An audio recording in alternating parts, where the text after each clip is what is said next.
Welcome to Safety Sisters, the podcast about the people who keep you safe at events and beyond. Meet Olivia, a facilitator at the intersection of arts, digital, charity and government spaces. We explore the power of facilitation to create safety, empower people and make big change. We discuss what it means to feel safe in meetings, to be heard, to have honest conversations, build authentic relationships and use those tools to make real shifts in the world. We also walk the talk by walking as we discuss the power of meetings outside of the boardroom. Olivia always gets me to think outside of the box with her unique skill of triggering untapped insights, and I hope this conversation inspires you to do the same.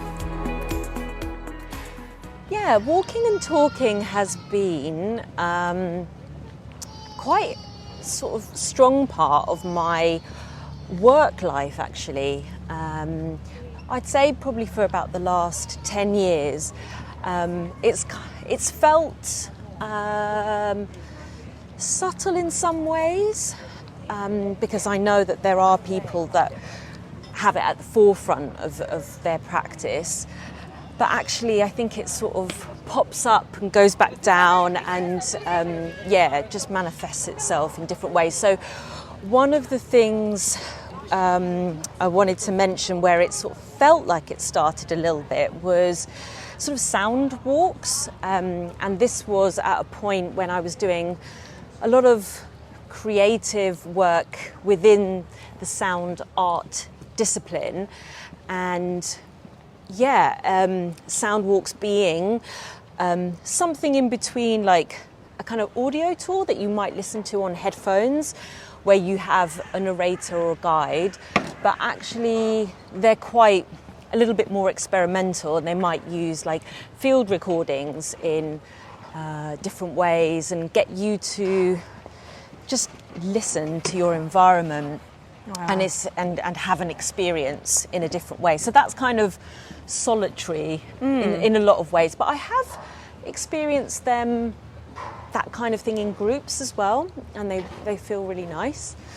So why do people what's the purpose of doing these walks and talks rather than sitting around in a meeting room? Oh, we're going through an echoey space.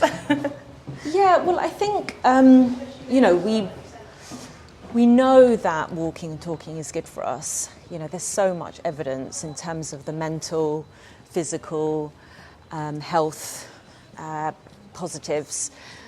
But I think there's a few other layers, and what I'm really interested in is kind of what happens when we connect, like in motion, in different locations. So the next time I started to use walk and talks after sort of creating these sound walks was on a creative residency, which was a big oral history project, so collecting the stories of like staff and patients in these now no longer hospitals in King's Cross in London.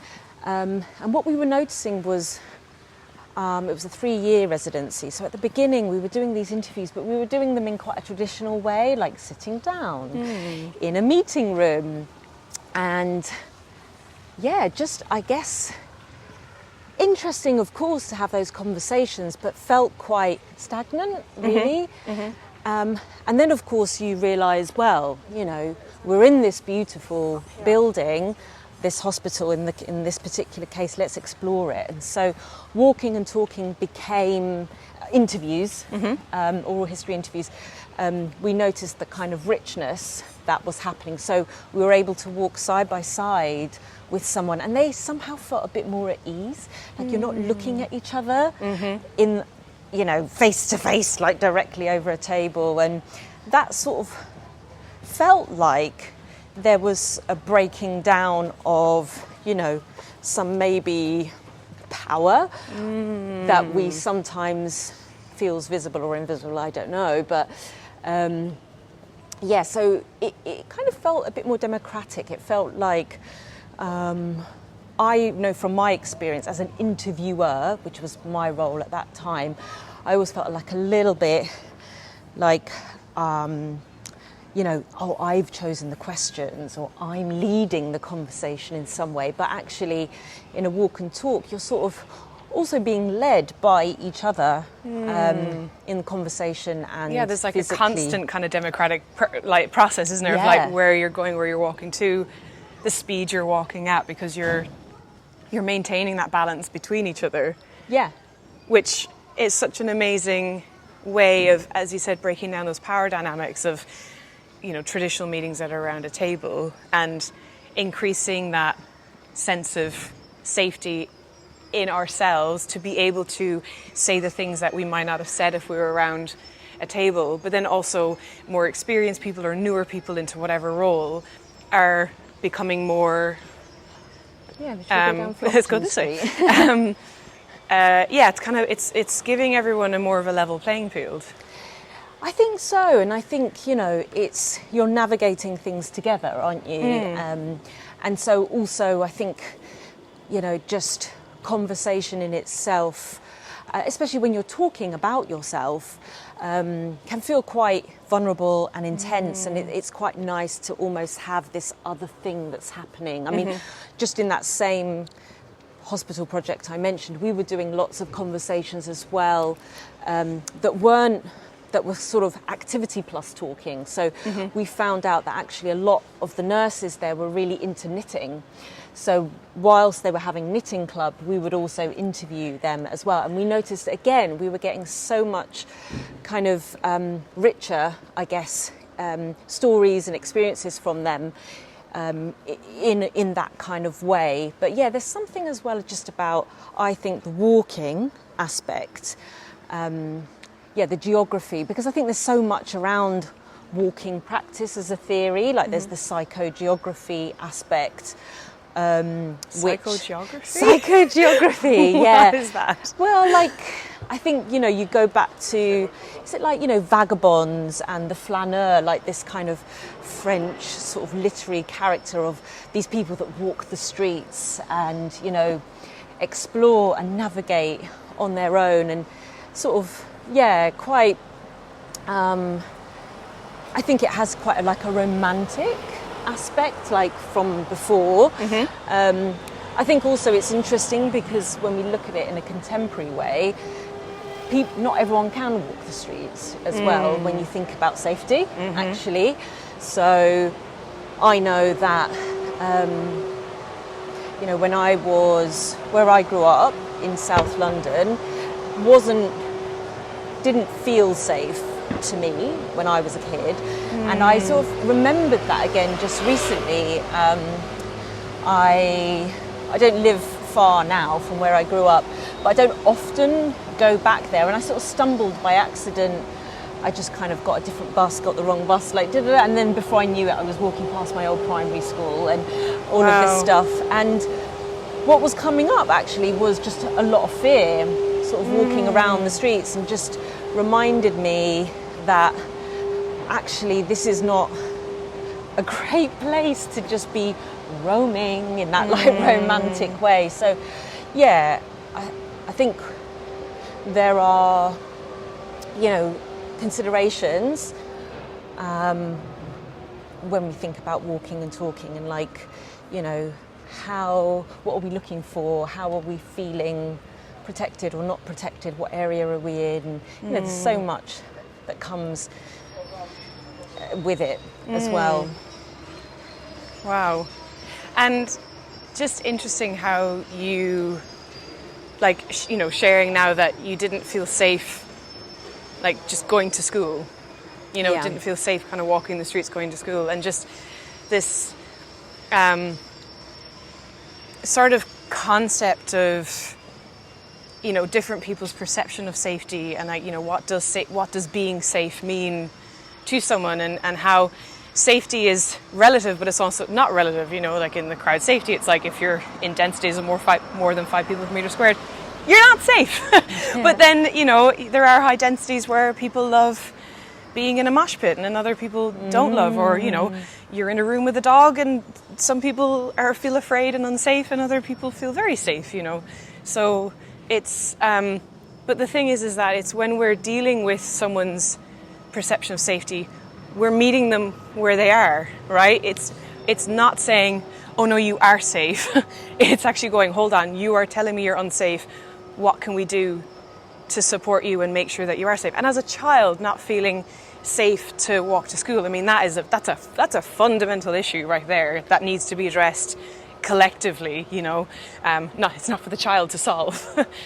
So yeah, that's just a really interesting thing that you're kind of pulling out, and something that, you know, I mean, we were talking before about this PhD that we know is going on about looking into women's safety on public transport, and just kind of that. And even as I was discussing that with you and a few other people, like, these stories start coming out, and you realise how there's probably not one woman who has had a kind of a track record of feeling safe all the time on safety. So I know we're kind of already kind of diverting away from your role as facilitation, but actually we're not, because this is the key fundamental of your job, right? You're trying to create that safe space so people can share with you what would otherwise be, they would be feel unsafe or feel afraid too. Yeah, exactly. And I think the points you've just made there are really important, because safety feels different for different people, and it will feel different at different times in your life as well. So many different factors speak to that. And also, I don't think it's ever like an end point, if you see what I mean. Like, you can feel safe in a moment, but you might feel unsafe again, you know, in that same sort of setup. So I think I just wanted to acknowledge that. I don't think it's like, oh, we're striving for this thing and then we get there and we're done and let's move on. Yeah. I think it's just something that we hold and we keep an eye on, and we work with continuously. But yeah, exactly. So safety, and I think a lot of it comes with relationship building. So, you know, the work that I'm doing as a facilitator is, for sure, I want to hear people's stories, because actually their insights will inform a lot of the social impact work that I'm doing, so that actually we're creating something that's needed, you know, something that we're hearing directly from community, from users. So, yeah, we want to hear genuine, I guess, kind of information, really. But also, I think it's going back to that, like, we're people, and, you know, to do good work together, what I've noticed is that it takes time, actually. And so to create safety, to create the conditions where we feel like we can be vulnerable, we can trust each other, then, yeah, it will be gradual, and it doesn't just kind of go, right, let's start this thing now, and off we go. So yeah, that sort of start of a project. So I'm starting to think about walk and talks now in a professional context. So I've been working with a collaborator, Nadine Patel, and we've been setting up a civic creativity insights group, which looks at different themes. And the one that we've started off with is, how do we meet differently using walk and talks? Like, what happened if every project that you did at work started with a walk and talk instead of like an online meeting? Like, what happens if we just threw away the flip charts and the post-its and went to the park with, you know, the key stakeholders? So that has been brilliant, because the action research we've done has brought in a group of experts in this area to share what they know, what they've learned. And we're looking to see, the more conversations we have, it really chimes with people that it's just like, oh my gosh, you know, our world has changed so much that actually we can do stuff in a different way. We don't have to be like old school anymore. And so, yeah, the next step, I think, for us is taking the findings from this research, which will be around September, October time later this year, and then working with organisations to kind of go, okay, how do we work this walk and talk idea into what you need? Like, it might be, wow, you're doing a huge public consultation piece of work, you're an arts venue. How do walk and talks, how do you communicate with your community through walk and talks? Or it might be that, you know, you are an organisation that is wanting to do governance differently, and your board members, and actually where does a walk and talk kind of practice fit into that actually?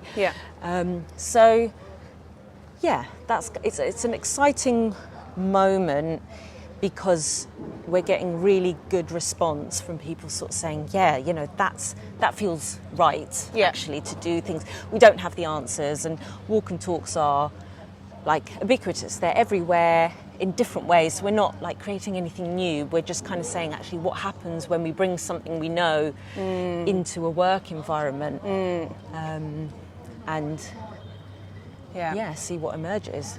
Yeah, no, that's really, really fascinating what you're working on. And what I love about it is the mundaneness of it, but I know that word kind of has a negative connotation, but it's just that, like, it's just so kind of human and foundational, and like it just, you know, it's like meet me where I am, and how we've kind of created obstacles for ourselves by all these kind of barriers of, you know, the meeting room and all that comes with it, in-person meetings or online meetings. And actually the challenge of, you know, the challenges of processes, and moving through a process of any kind of planning for an event or a project or whatever, and how so much of that process could be simplified from something like a walk and a talk, due to people's like limitations and their barriers and their own personal sense of like being respected, being seen, being recognized, and actually feeling safe in themselves to say what they need to say. You know, like how much gets stalled by people not being honest, and not being honest because they don't feel safe to be honest.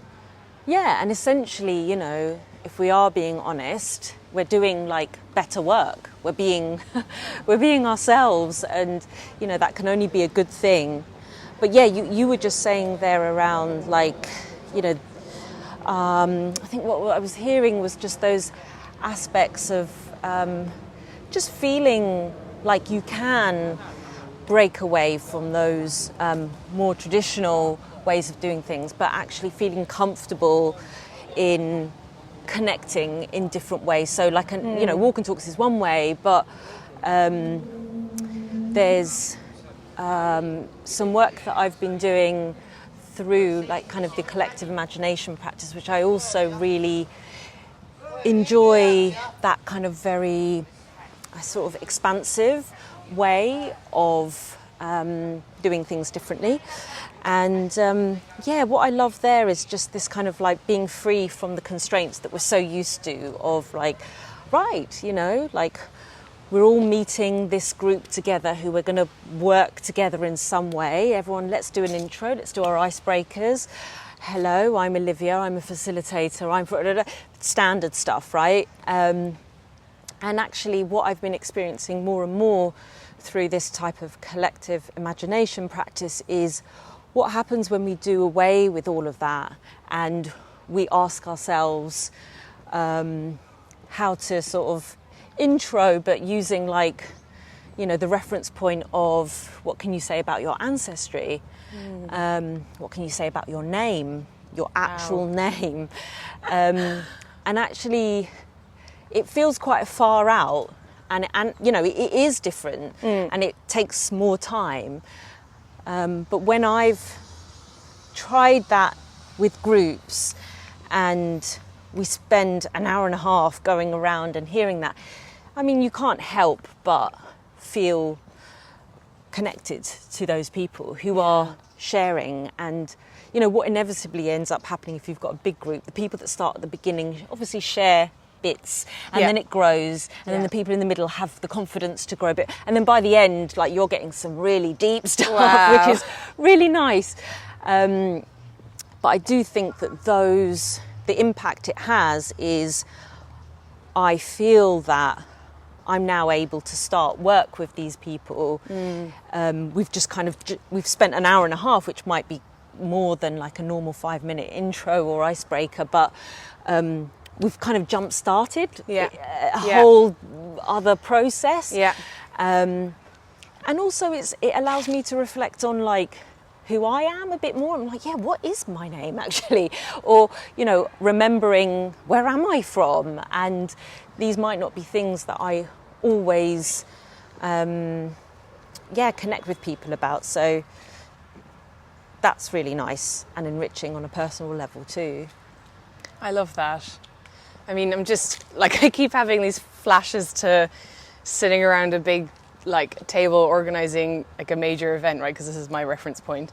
And just how there's so much expected of us. And I know that Emma Parkinson is looking at this in her PhD in Coventry, about, like, the way I describe it is, like, when you come into a control room, for example, when you go to deliver the event, you're expecting, you know, if it's like an American football team, it's like you're expecting Super Bowl level performance from a team that never practiced together. And it's like, hold on a second, how can you need to, like, suss each other out, you need to get to know each other, how you work, because you're under such time critical pressure. And especially when something goes wrong, there's so many different agencies, so many different people representing different interests and different kind of roles. And you need to come together and make these really complicated decisions, complex decisions, potentially, to keep your crowd, to keep your audience, keep your crowd, keep these people safe. So, you know, this work that you're doing, I see how it can directly, indirectly impact the safety and well-being of thousands of people, whether at an event or not an event. Because of that connection, because of that impact. And, like, imagine having that conversation with the police representative, the ambulance representative, and just being like, what's your name mean? Like, what's your ancestry? Like, how amazing would that be to build that kind of, to start off at that level? I mean, just to even consider it, I think, is amazing. It is amazing, and I think in all... we're crossing the road now on a busy road, and we're feeling, like, a bit tense, but we've made it across. But yeah, it is an amazing thing to consider, but I do want to also be really super realistic, because of course there could also be the situation where people are like, excuse me, Olivia, what the F are you talking about? This is way too woo-woo. We do not have the time for this. And, you know, it does sound idealistic, and I think a lot of this practice is working in kind of spaces already that, primed? You know, that are primed, exactly, but I think it's kind of moving into, like, a lot of, like, local authority work as well. So I just want to say that, you know, of course it's sort of things like this kind of surge up in particular places, but they do spread as well. And so I think, you know, we just have to be realistic that this isn't always just going to land beautifully for everybody. And we have to find ways to actually be like, how do we do a little bit of that? That isn't kind of too much. How do we actually just be really confident, you know, with it, and just kind of go, that's what it is, and that's how I introduce myself these days. Or, you know, that's how I when I'm pitching for work, that's the kind of tone and narrative I'm going to go with. Yeah. Because if we don't, this is systems change, essentially, this work. So if we're not making these incremental changes in our day-to-day, then how does that sort of spread on a bigger scale? Yeah. And Yeah. it has to change, because the way we're going doesn't work, right? The bigger the defenses, the bigger the egos, the bigger the, of course you need a healthy ego, but like, it's just, through my own experience of life, going through my career, it's that kind of battleground. You just never get anywhere, and it's kind of pointless. And then you see people leave amazing organizations because there was just no space for that, like, respect for each other and willingness to be open to hearing different perspectives. And this is, where a lot of discrimination and inequality comes in, because it's like, hey, you don't look or act like me, so I'm just going to completely disregard your what you say. And of course, like, from a neuroscience perspective, like, it's that whole safety thing, right? The brain, the amygdala goes, yeah, you don't look like me, so, like, alert. And then the prefrontal cortex comes in and goes, hold on a second, that's not the case. Like, have that critical thinking. And of course that prefrontal cortex doesn't mature until you're 25. So, so like anyone under 25, I don't think you can't really hold people account to that level, because they just don't have that ability to regulate themselves. Anyway, we're digressing a bit, but I just think it is a really, like, what's that word? Photobombing a wedding. We're photobombing a wedding. Oh, she's got a nice dress though. She does. We just stand by the tree. Yeah. Yeah. Oh, lovely. Oh, we can. Well spotted. I wouldn't have really clocked Oh, that. so sweet. I love the little bows in the back of her. Anyway, I can cut this out, or I can leave it in. Bit of character. But the people thing you were just saying there stood out, of like, actually, when it's like, when you see things being done differently, and if they chime with you, you can support it, and you can be vocal about it, and it's about sort of strength in numbers as well. So I definitely had an experience working in, like, policy world where the institution itself, I felt very unsafe. I felt like I couldn't navigate it or understand, like, it was just, for me, a really uncomfortable space. However, in contrast, I felt very safe in the team in that institution. So there was always this strange tension, actually, and just, the reason I felt safe in that kind of quite little bubble, in some ways, in the team bubble, was because, I was doing things, I didn't come from maybe a route or a background into that work that many others did. And so I was just bringing a lot of stuff that I knew, and I was being supported, by my line managers, team, and kind of saying, actually, this is good, this works in this context. And I was being recognised and validated, and it just gave me the oomph to carry that kind of work on. I did move away from there, but that's just me. Like, I can't stay anywhere for too long. So I would just say it's that, isn't it? It's kind of, I mean, support. how many of us remember, when you think about, like, the teams you've been in or the managers you've had, and I think you can like pick your good managers or good leaders or good teams, like, probably count them on one hand, right? But those people just lift you up and just make just change the whole experience, and allow, like, the times in my life where I've really grown in my work has been when I've had, like, leadership that believes in me, that sees me, that recognizes me, and then because of that push me to grow. And then like just even this feeling of like you have an idea and then people around you go, yeah, that's a really great idea, we should do that. Like, how often do people experience that? Yeah, exactly. It's like that permission to kind of go like, yeah, just follow that, go ahead. You know, it's not even like, it's not even like a sign-off thing that gives you like a like, oh, that was brilliant. It's just exactly like you say, someone just going like, carry on with that thought actually, and it doesn't have to. It's very be validating. anything more than that. So the other things I was just thinking about there was sort of when I do facilitation. So now I'm, you know, with clients in that kind of capacity where I'll come in as an external and I might lead a workshop, a session, an away day, something like that. And so I'm working with teams, you know, maybe just over like a couple of days. So I don't know them really well.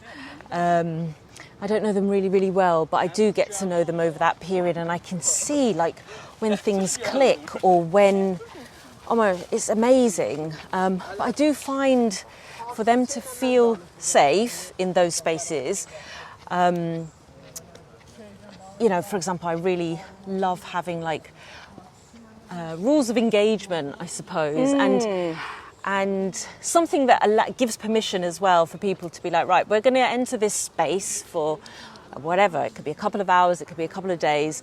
And you know, what we're doing together is something whereby, you know, we expect each other to participate. We expect each other to respect whatever someone says. We, you know, all of that stuff. It's group agreements. It's whatever. You know, there's lots of different terms for that. But I do have to say, like, the word rules sometimes gets my back up a bit because I'm not really much of a traditional rulesy person. However, I learnt from the Art of Gathering book, Priya Parker, and life-changing book, by the way. Life-changing seminal text. It really is, though, like this, you know, yeah, this idea of like actually rules are really good and they can be really useful.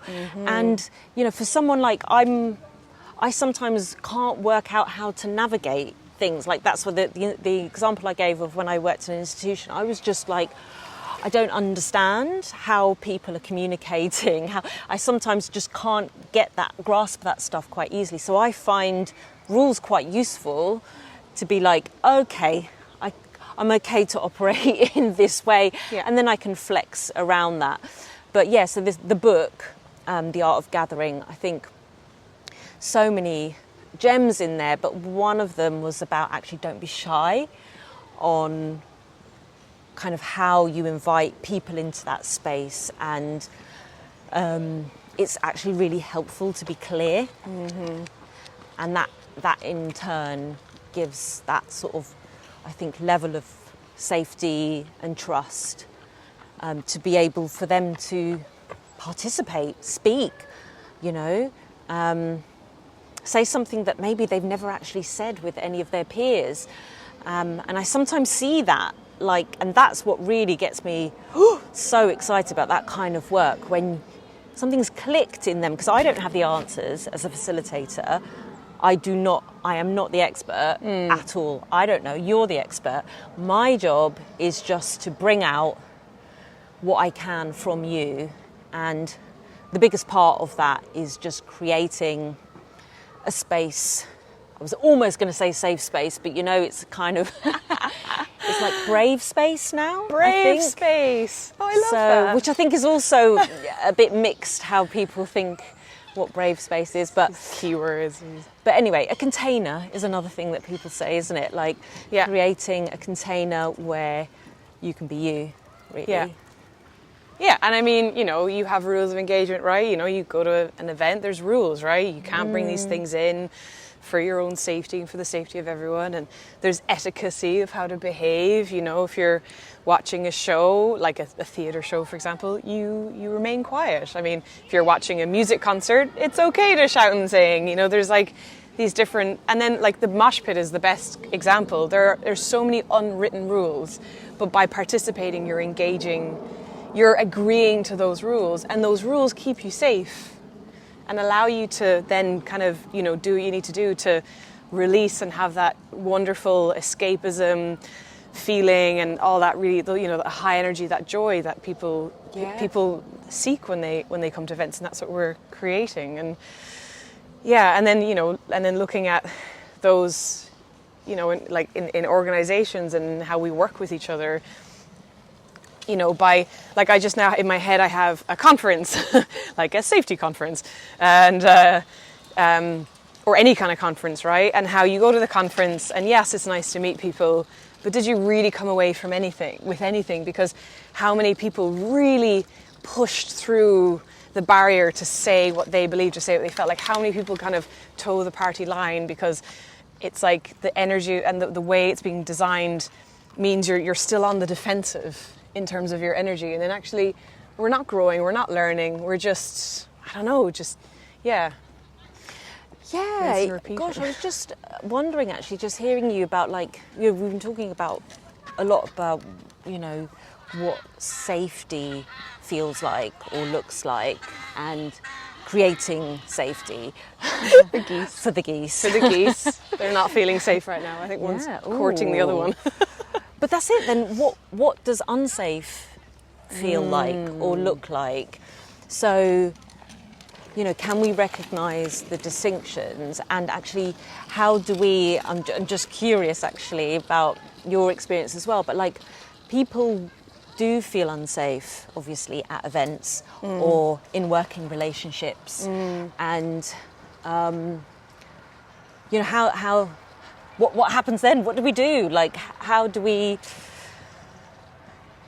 Ooh, yeah, that's a big question. It is big. I love it. I love it. This is the Safety Sisters question. I think, you know, like, I would just say from a personal point of view that when I feel unsafe, I think the way it shows up for me is that I do retreat. So I will probably not be engaging, not be speaking. Yeah. And, you know, not that speaking is the best form of engagement, actually, just to be clear, like, I think we can engage in other ways just by actually being present. Yeah. But yeah, when I feel like something's a bit not balanced and not right, then yeah, I'm off thinking about something else, right? And whatever's happened in that time and space, I probably won't remember as well. I have a really bad memory, so that's not that difficult. But I noticed that, yeah, when I am really there and safe, and it's stays with me. It really stays with me. But everything else is kind of easily forgotten. Yeah. But that's just I'm just thinking about like the physiological, like when our autonomic nervous system is, you know, so the sympathetic nervous system is triggered, so the fight, flight, freeze. Fawn, I know, is a word used, but I know that word's kind of contested, but there is that sort of like chronic being stuck in that state, and that kind of fawning of where you're like pleasing the people around you to stay safe. So if I think about it in that context, like I have fought to get my voice heard, and have not got anywhere. Flight, like I have just gone, like I remember working somewhere, I got a job, they headhunted me, I had like insane, like 2.5 hour interviews, and you know, I guess if I was more kind of in tune with my body back then, it probably would have been like, do not enter this room. And I remember being there like 4 weeks, and at the end of the 4th week, my entire body was like shaking, I was sweating, I couldn't think, and it was like, get out, get out, get out, get out, like you are not safe here. And I left, like it was flight, you know. And But it was kind of slowly building over those kind of couple of weeks of like, oh, what, you know, they hired me to like manage the team, but why are they sitting me in a position where like the sidekick of the owner was like watching my every move? Why were they telling me how to write an email? I'm like, this is really creepy. So, and then it just was like, you know, as you start gathering information, you're like, this does not feel right. But then I've had other jobs where it didn't feel right from the outset, but I watched my behaviour change to fit in. And that has freaked me out the most, because we all look at something going wrong and we go, how on earth could this person take this action? And I am here to tell you that we are so easily psychologically manipulated, and we will very quickly sacrifice our values to fit in if we really want to fit into something.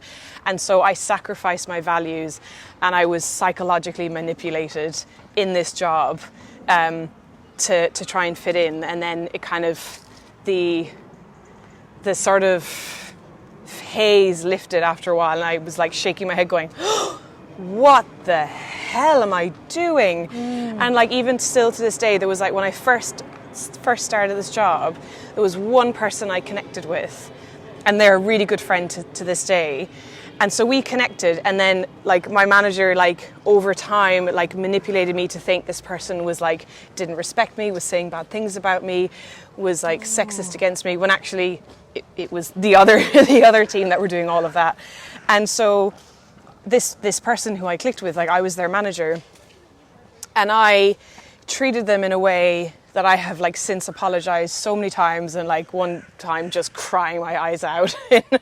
And like I feel like I'll never actually be able to make up for how I treated him, because it wasn't who I am. Like I was behaving in this weird way. And so like it's like I'm living proof of being like, we can be manipulated so easily, and we can behave in a way that we'll look back on and go, oh my God, I can't believe you did that.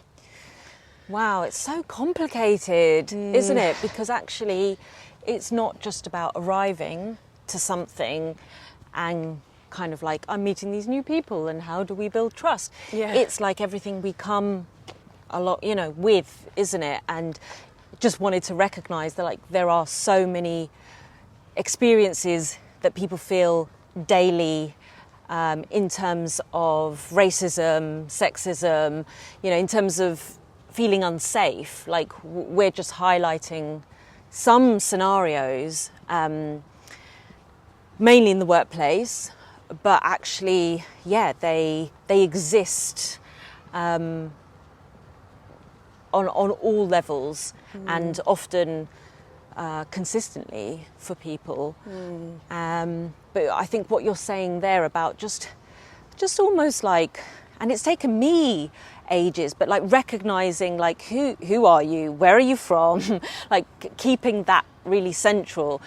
You know, a lot of the stuff I've been doing recently is just, you know, yeah, again, remembering my heritage, remembering that actually I was brought up, you know, as the second generation of an immigrant family in South London, very working class. All of that kind of stuff makes me who I am. And, you know, I'm weaving that more into my own narrative and my communication with people, and I'm able to feel more safe saying that stuff, actually. So is it coming back to like, are you anchoring the reference points of what the fabric of you to like create that kind of foundation, that safety foundation?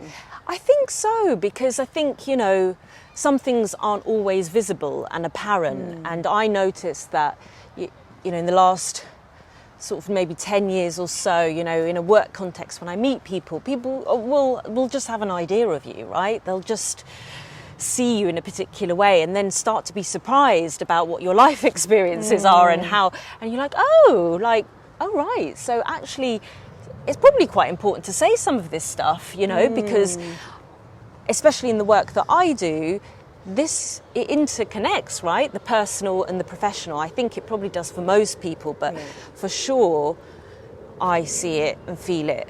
And I've noticed that it's valuable actually having those really honest conversations. It's not about saying like, oh, this is my experience which overshadows your experience, but for sure it's helps me to see why I'm drawn to things, or why I might want to do a particular piece of work or not, actually, and then kind of say, oh, that doesn't resonate, and actually that's good. I can probably, it sounds very privileged, I can walk away from that. Not everybody can, and I definitely can't sometimes. And but there's something in that, because it's back to creating those different foundations and the hierarchy of needs and stuff. If you're kind of not resonating with like a piece of work or the people around it, does that mean it's like you're not going to be recognized and seen, and therefore are not going to be able to give you and what you are, like your talent, your skill, your ability into what that is, because it's not going to be recognized, it's not going to be seen, and you potentially won't feel safe in that environment. So actually it's like it's part of that, the safety mechanism of our body being like, maybe these people aren't for you, and then by kind of just trusting that the right thing will come around, because it's fear isn't an emotion, it's actually blocking emotions, right? It's blocking our ability to really take in the bigger view. It narrows our view, and then when something does come in that is more resonating, and it's more like having it's like that thing of like, you're never going to be respected by someone else if you don't start respecting yourself. Absolutely. The Eleanor Roosevelt quote that I always like to say, which I've now forgotten, that you can't make nobody can make you feel inferior without your permission. Ooh, I've not heard that one before. That's a really good one. That's good. And so the more I'm respecting myself, it's like you're kind of building up that battery, that respect battery, and that people resonate with that. And because if you're not allowing anyone to walk over you anymore, you're not going to attract those people anymore. If you have that self-respect, you're going to attract people who respect you.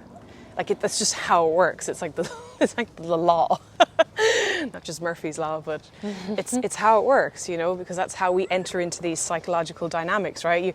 You've got that persecutor, victim, and rescuer, and so every rescuer needs a victim. Every victim needs a rescuer. So you can't have one without the other. So you're going to attract that. So if you break out of that game and go, I'm stepping out of this dynamic and I'm going to respect myself, things start to change. And I've seen it for me. Like, I'm now, every contract that I have now, I really do feel like respected and listened to and kind of honoured by the people who've hired me. And that's a huge change to what I've experienced in my whole life. But I put a lot of conscious effort into going, I'm not going to work in environments where what I have to bring is not valued. Is that it's taken me a long time to get to that point as well. And in a way, I often feel that speaking to younger people, like, I would love for them to shortcut all of this, and like, can you get to that point earlier in life? Like, do you have to have had life experience? Because of course you have to have felt it and experienced it. But I do think younger people today are more sort of aware, I think, of the kind of conversations we're having now, and are, this is a generalisation, but I think definitely broadly more able to be outspoken, I think, in the workplace than, say, when I was in my 20s, which, thank goodness that that's happening. It's small steps, it's still not like everywhere, and it's for the certain few, for sure. But I do wonder, like, wow, like there were so many times when, so many in my career as well, where I just think, did that really happen? Like, most of it was just like shocking in a way, and so, I guess it is over time. Like some of the things I'm thinking about was 20 years ago, but then you still kind of stop and go, but still, that was incorrect on so many levels. And is this like behaviour in the workplace or kind of that? Yeah. Yeah, so I think it's behaviour from others in terms of lack of respect that we were saying. It's also, you know, and actually I think most of it is that, to be honest, largely. And a lot of it, I think, as well, comes from touching again on our own experiences. So I would say I was definitely always like a shy child, like I didn't speak up as a child. Now I'm just like a really great believer now of like the importance of oracy in schools and kind of that we have a voice and that we should be using it from a really young age, because I definitely was just barely able to say boo for many, many years. But yeah, so that stayed with me, I think, even into my kind of early years of work. But I think a lot of that had to do with also, again, just going back to, you know, like being from an immigrant family where you felt like you can't say anything. Like you can't say anything actually because you've got a job, like, you know, and that's it. That work ethic was just like, well, but yeah, I do feel like that's less and less prevalent now. Yeah. Oh, can we go that way? Can we go this way? Yeah, should we go up this way? Yeah. Yeah, it's quite nice, these big old trees.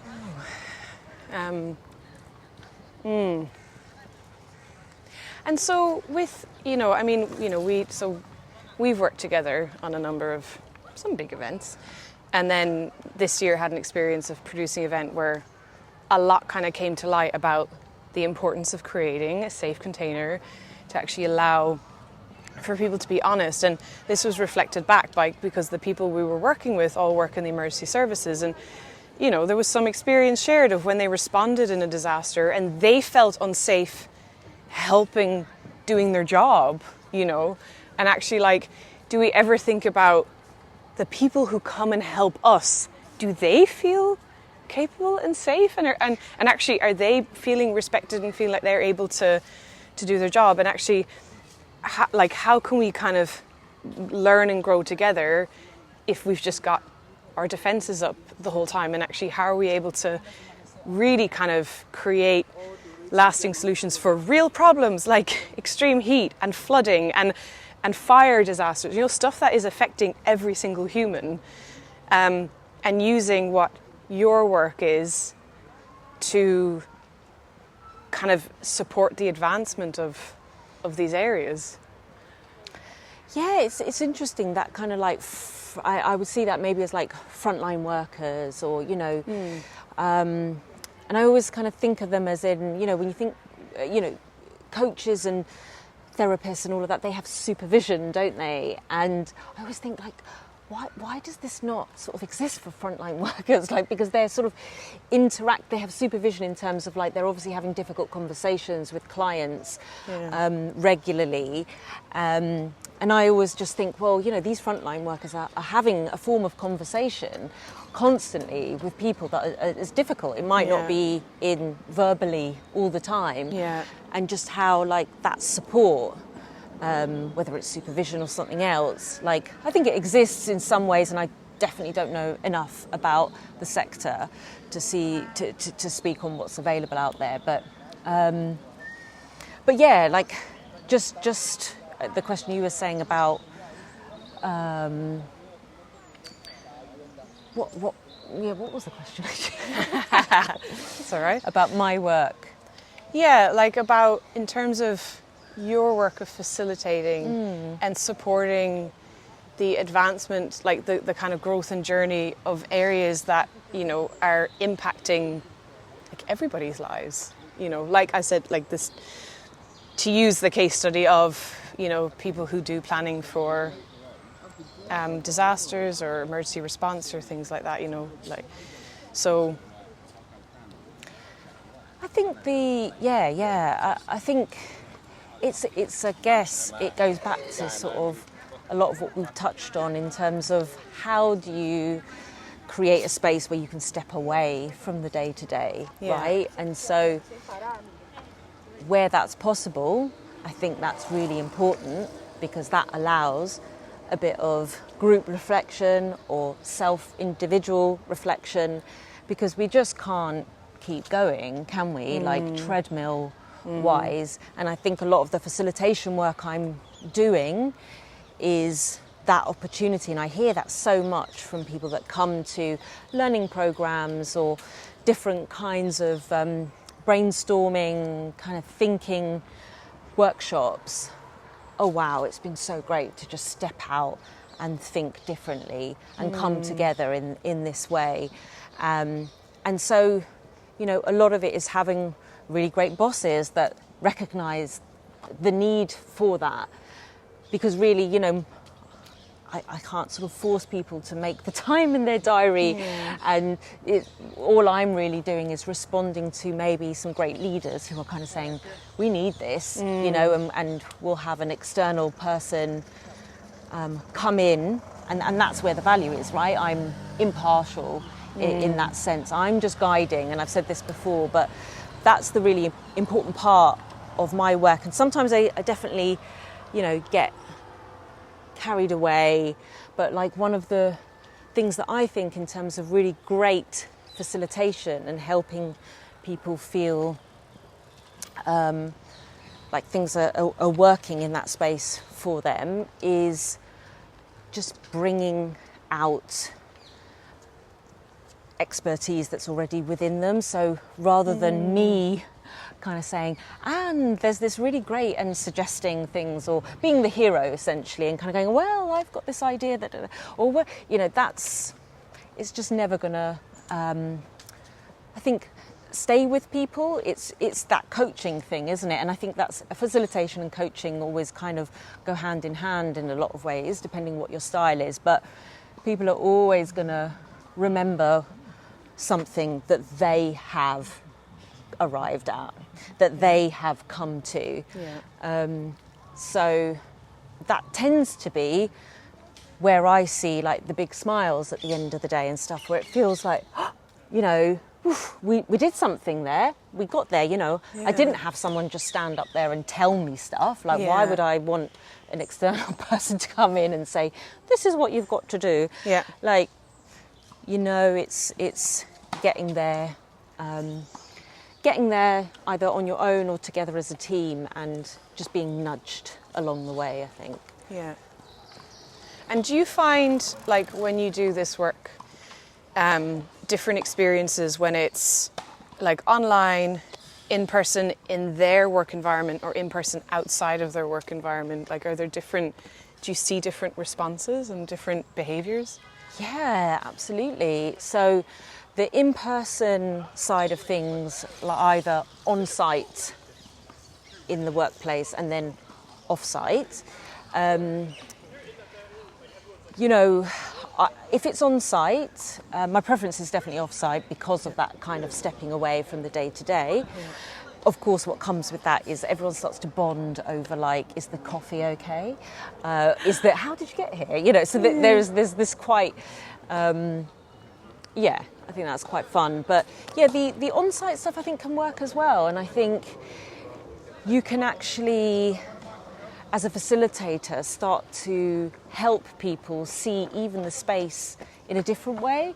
So I'm really particular about, before a session, I will want to go and see the space, or at least I want like a video cam or photos of the space, and obviously the room layout itself. But yeah, if I can find a way of holding the session where it needs to be, but also building in little things like, okay, you know, in twos, you go to this place and you go, and making it a bit special and different, and using the little bit of the corridor that maybe people ignore normally. But so, and I think it's just trying to bring a bit of magic to what might be. And then online, I'm a fan of online, really. Like, yes, it's different, and yes, since COVID, we're all like, we're all sort of saturated, and yeah, it drains you in a different way. So for sure, more breaks online.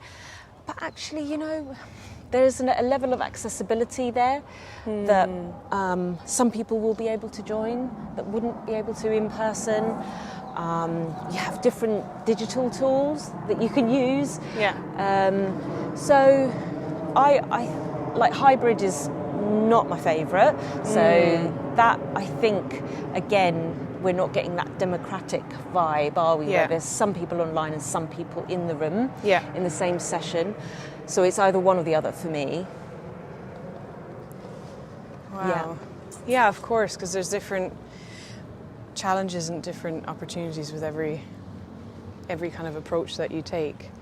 And it's about really careful planning as well. So just, we talked about rules of engagement and all of that kind of stuff for events and for these kinds of facilitation sessions. But it's also just like, it takes time. It takes time to plan well.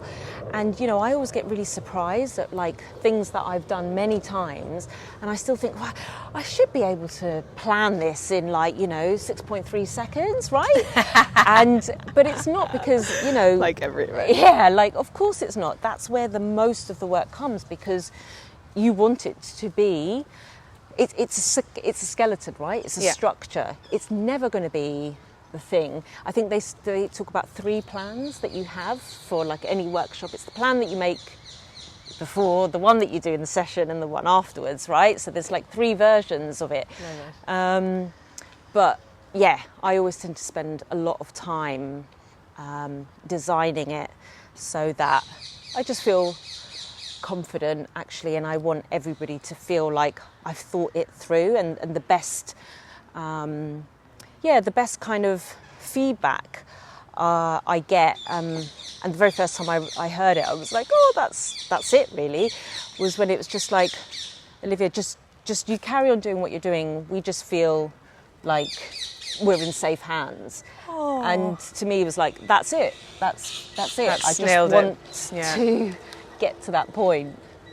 So how did you find this work? Like it's like clearly it is so perfect what you're doing, and even from my own experience with you, I think you're a master at this, and to me, it's a dark art of this world. I'm like, I can't even touch it. I'm just so like, I come from like safety, right? I'm like, barriers and and wands, and then you come in with this like magical world of like shaping and shifting energy and dynamics, and like literally thinking outside of the box, like as in like a mile away from the box. I personally am really inspired by how you think and how you guide people and how you like create that environment for people to to come forward and share what they need to share. So like how did you find this, or did you always? No, well, thank you, but I do definitely feel like I'm always learning, and I have definitely come away on highs from session, but also on sort of bit like, oh, that could have been better, and I think that's all fine. We're just humans. So this type of work facilitation has always been nested in everything that I've done. So I have produced many events. So before that I used to work in film production, so the level of detail in terms of putting schedules together, production schedules and all of that stuff. So I had that kind of foundation with events, and then I did do a lot of like network management or kind of advisory group, liaison, that kind of thing. So that's when it became much more like, whoa, stakeholder management, different people's kind of personalities and needs and wants, and then I think it was only really in the last year that I started to think more about what happens if I hone in on the facilitation work specifically. So that's what I'm doing now, is actually getting better at facilitating different kinds of groups. So groups,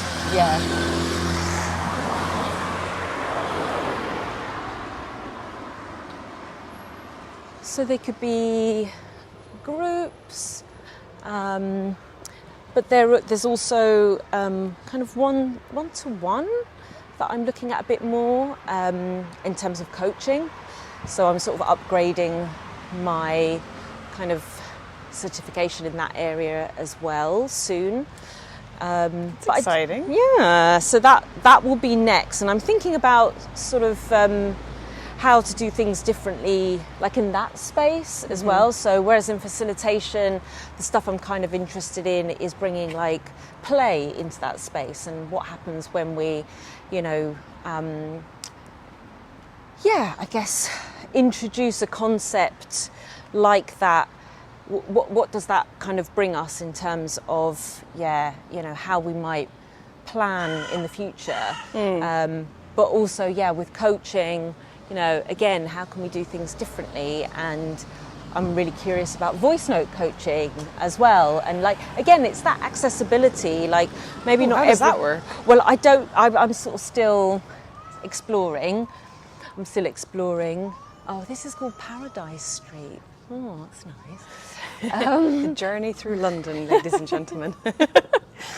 So that sounds cool. Yeah, I don't know. Like, I think, again, I'm really interested in accessibility. So what happens when you offer an opportunity that's like, okay, I want to be coached, but, I'm thinking about it from a parent's perspective. And I know that actually, I might want to have this coaching experience, but I might not be available every week because I've got to do some childcare stuff, or I've got to, whatever it is. And, I'm just thinking stuff like voice noting each other offers a bit more flexibility for some people that might want it. Yeah. It also, again, people might want to engage, like they can go away, reflect, think on that nugget, because again, I'm one of those people that just don't always have my best ideas in the moment, in the meeting, firing all cylinders. You'll hear me probably say, oh, that sounds really good. If there's time to just have a think on that, I'd love to get back to you because I just need to process. And isn't that such a common thing? You come away and you're like, oh, I wish I said that. That's so wonderful to create that opportunity to do that and take the pressure off of someone to, that's really powerful. Yeah, it's a strange expectation, isn't it, that we have, that we're all have to perform in the moment. Now. Yeah. I mean, I'm just in a control room. You kind of do. You have to. There's a load of people outside this entrance. Oh, just give me. Let me come back to you. Can I come back to you tomorrow? No, this works. True. It's kind of not going to be possible. But in the planning meetings, just being able, having that grace of going, thank you for asking. I'm going to have to, just give me some time to think about it. Because there is this, pressure to, I guess, especially when you're, once again, it's like that kind of feeling unsafe. So then using the fight analogy of I need to prove that I'm really good and really competent, so I'm going to have an answer for everything. And actually, what if you have it really shows that self-respect again and that self-confidence to go, I don't know, I'm going to look into that and come back to you, you go for a site visit for an event and you're looking at the space and it's going to take a while to digest everything and to see how people navigate in a space. And for me, with built environments, you're you're putting a crowd management plan in the station. Yeah, okay, I'm not going to have all the answers. And also, I don't know how people respond and react to an environment. I can look at a street and think they'll behave one way, but actually they'll behave another way because, there's fumes coming out of one side, or there's, in this level of sunlight, it's really hot on that side, so no one will stand in this. I don't know, you just... You don't know what you don't know until you start to spend time, and it's allowing that time to understand the subject and to sit with it and contemplate it. Yeah, rather than seeming to know the answer straight away when you haven't even had time to get to know it. Yeah, no, I love that, and I think that really chimes a lot with I guess iterative ways of working. So not this kind of, okay, we've got the plan at the beginning and let's follow that plan. And it's well, things might change, actually. Yeah. And along the way, you know, we might speak to A, B, and C, and they actually will discover things that will change the plan. Or we might change, or blah, blah, blah, blah. I mean, it's quite like that agile approach, which I really like when I worked in product development as well. That's what I learned a lot of, like, how can we create something, a chunk of something, test that in like a kind of short period of time in a sprint. Do we like that little bit? Yeah, okay, let's build on that little bit and make another bit and then make another bit, rather than let's make the whole thing, let's do it all, let's unveil it at the end, and then everyone's like, oh, that's not quite right, is it? Yeah. So, yeah, definitely time to kind of sit with things. The antithesis to Mark Zuckerberg's move fast and break things. Is that his? Really? Yeah. Oh my gosh. So I like this. The other way isn't working. I like this way of working. Yeah. Oh, wow. There's so much to this world. So much. And I love that our worlds are coming together, because I think there's so much that we can do by coming together with our two worlds and seeing how they can kind of support each other. Yeah. I'm really fascinated to Yeah, and see that's that. it. Like, there's never just like a one size fits all, isn't there? Like, I think what we've talked about today, I am now just like more and more curious about. I think what stuck with me are things like, oh yeah, of course, like the control room and having to like respond in the moment, and you know, there are so many jobs like that, and like actually how do you maybe bring in principles of the stuff that I've been saying into, like, I don't know actually, because I've not worked so closely in, you know, your workspace, but now I'm really intrigued to sort of try out and test, you know. Yeah, and I mean, like, it's a fascinating kind of area to study, and it's really great that, like, you know, there are people studying this as their kind of doctorates or studying this in other areas of work about just like the demand and the expectations on us in the control room, you know, in any control room really, you know, especially when it comes to safety and security, and how, you know, thankfully the disasters are rare, but then when they do happen, like, do we already have, you know, that resilience and that ability to like have really good communications, that we're really gelled as a team to respond, because time is of the essence, you know, and if you hear the stories after Manchester Arena attack, it took them like, I don't know how many minutes, it took them minutes just to figure out what happened, you know. There was a bright light flash in the CCTV and everyone's going, whoa, what's going on? And you actually, like, there's this, you know, you read some plans and they're like, we'll evacuate everyone in so many minutes. And like, you actually need those first few minutes just to figure out what happened. And even in those minutes, people are getting injured, people are dying, but you still have to figure out and get the right as much information you can to respond in the best way you can in that moment. That is a huge demand on people who have probably had very little training in like communication and like emotional awareness and cognitive, like, I just, you know, it's like really taking that moment to go, hold on, do you see what's being expected of civilians being expected to behave like military control rooms and they've got years of training. Yeah, exactly. Like that sort of, I don't know, beautiful choreography, I guess, that you see doesn't just come out of thin air. Like we've been talking about, you know, when things go well, it's because so much work has been put into it. Like there are no shortcuts.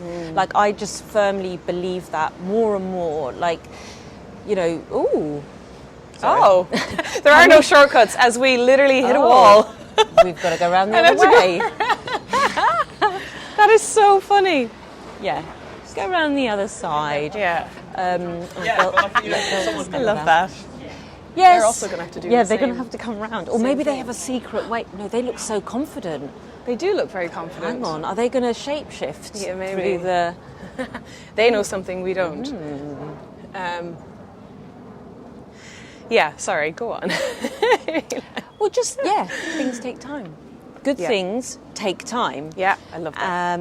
Say that all the And time. we just need to build it in. We can't like rush things anymore. And so, you know, I know, again, this probably sounds really idealistic, but well, maybe people that haven't been trained and haven't been working together for very long shouldn't be doing that kind of work, for example, you know. And of course, it's not as simple as that. But yeah, that's the kind of like systems change work that we're looking at, isn't it? Yeah. Where it's just for us to feel like humans, that we're doing well, you know. We've done it in a way for so long, maybe we can just kind of nudge along and shift how we do it from now here on in. Yeah, I agree. Amen to that, sister. Amen. Oh, well, on that note, Yeah. thank you. I really enjoyed this. And as an addendum, wait, is that the word? Addendum? It sounds really good. Addendum? A denim Well, jacket? it said really... I don't know. It sounded really good until I questioned it. Addendum. I should have just gone with it. You know, it's like this conversation today has only happened because you reflected back to me that Safety Sisters to you is so much more than what this kind of little tiny limited idea I had in my head of people who worked in event safety. And actually you saying back to me that it's like it's anyone who creates that safe environment or creates that safe space. And one of these examples you used was like a catering company and how they create safety by feeding us. And you know, so if you hadn't reflected that back to me, I potentially would, if you had, I wouldn't have expanded my perception of what Safety Sisters could kind of develop and take in and explore as a subject. Well, yeah, like now, I'm just kind of so interested to see how else does safety show up, you know, in different ways of kind of working, being. But yeah, thank you. I really enjoyed it too. Yeah, no, it's always a wonderful conversation with you, Olivia. Thank you. Thank you for listening. If you enjoyed this episode, please rate and follow the show and leave a review if you are on Apple Podcasts. It would mean a lot. For more information on my work in crowd safety, please see murphymorris.co.